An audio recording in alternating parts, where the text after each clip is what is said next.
If you constantly read about watches, maybe you've seen ads or wrist shots of watches from Venezianico, which I believe means Venetian in Italian, but I can't say I've taken much notice other than a casual glance. So when I was asked by the genuinely lovely team from the brand if I'd like to review one, I said sure, why not, and then started researching.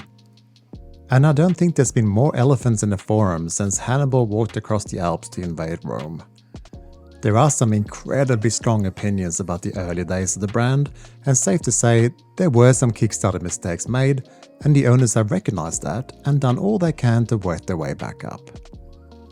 So if that's what you know and have read as well, then I think we should move on from the events of 5 years ago and look at what we have in front of us today. And what we have is impressive. Firstly, the aventurine material was invented / happy accident hailing from Venice, so I couldn't think of a more appropriate dial variant to review. But you have some incredibly colourful dials from green, purple and everything in between, including a forged carbon even. I'll link them up in the description since it's truly fun to see what they've got to offer. Italian style is the exact opposite to us conservative Scandinavians. It's often big, bold, brash and in your face, the likes of Versace, Dolce & Gabbana and Gucci.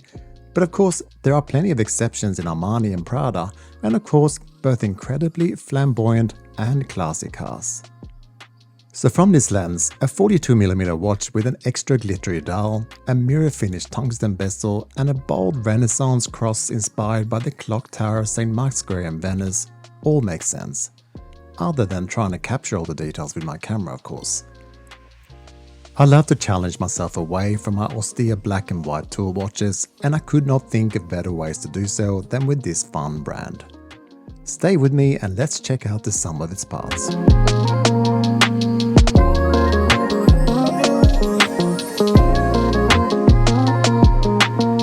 The packaging is very much a first impression that reminds me of the aforementioned brands. Bold branding, quality material that also seems nature-friendly. It gives an aura of well thought out compromises of recyclable materials strong enough to last, but no money wasted on pointless plastic. The sizing is, as I mentioned, bold. The watch is 42mm in diameter and 49mm lug to lug. Lug width is 22mm, but it is quite thin at 12.3mm, which helps. On the strap, it weighs in at 113 grams, and with this being a dive watch, we get a 200-meter water resistance.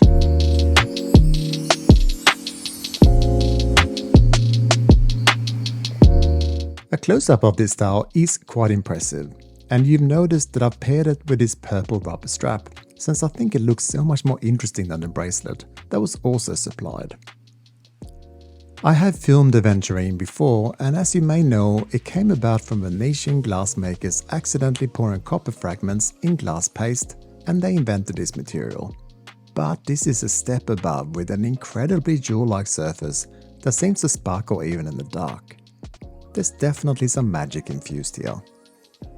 I also like the attention to detail with the rehort that's so well color matched that it almost blends in completely. The logo is applied and holds up well under the macro lens, as does the print of the brand name. At just above the 6, we get the model name and variant, and again printed. From my research, Nereide were worshipped as female spirits of the sea, considered to help sailors, which is a nice bit of inspiration for a dive watch model name, I think. But there is more to this name, which I'll cover shortly. I almost expected big brash indices as well, but they are normal sized, but all mirror polished and applied. It is difficult to nail these things, and nearly every polished indice I've ever filmed, other than those from Grand Seiko, look rough under close-ups. However, it is important to say that whilst I always highlight this, with the naked eye you can't see any blemishes at all, so don't be too hasty in judging what you see here. For the money, they are good enough in my opinion. The date complication at 3 is large enough to see, and black on white makes sense. There is however a problem here with a bit of material hanging off the frame that, whilst you still have to get really close to see, is most unfortunate. We've got some skinny fence post hands that despite their slimness easily stands out against this dial, and all three hands are very good close up. Better than most I've filmed at this price range, to be honest. They appear slim since it's the white loomed inserts that stick out, but when they catch a reflection, they tend to stand out a little more. Covering all this is a flat crystal with AR coating that's quite effective. But it is this impressive bezel that steals the show.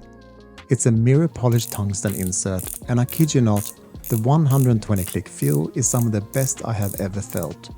Smooth, precise, incredibly grippy, and it lines up. It's really a very, very good bezel action, and I can't tell you how important that is to the initial and ongoing impression of a dive watch. Extremely well done here, team.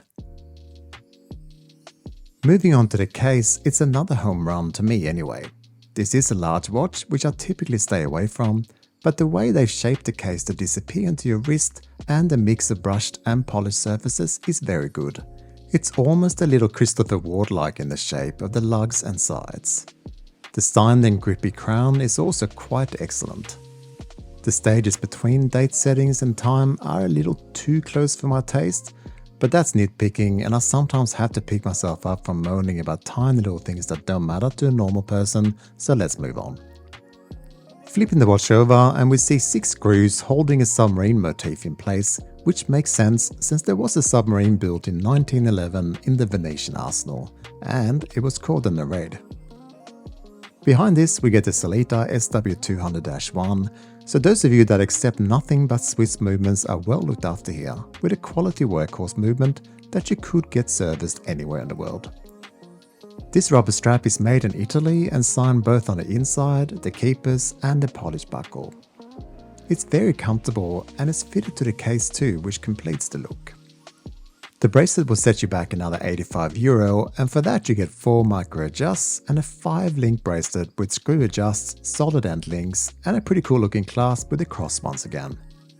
There are plenty of polished details and it is quite nice, but one thing I would love on both strap and the bracelet would be quick release spring bars, making it that much easier to change over quickly depending on what you feel like. And these days, a quick adjust in the buckle is becoming more common. The loom is quite good, not eye-wateringly so, but I guess it would be weird if it was.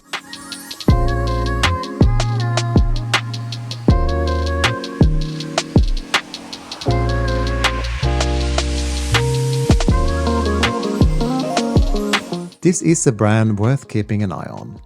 I don't think we should keep bringing up what's happened back in the day, since what brand doesn't have skeletons in the closet if you scratch the surface too hard?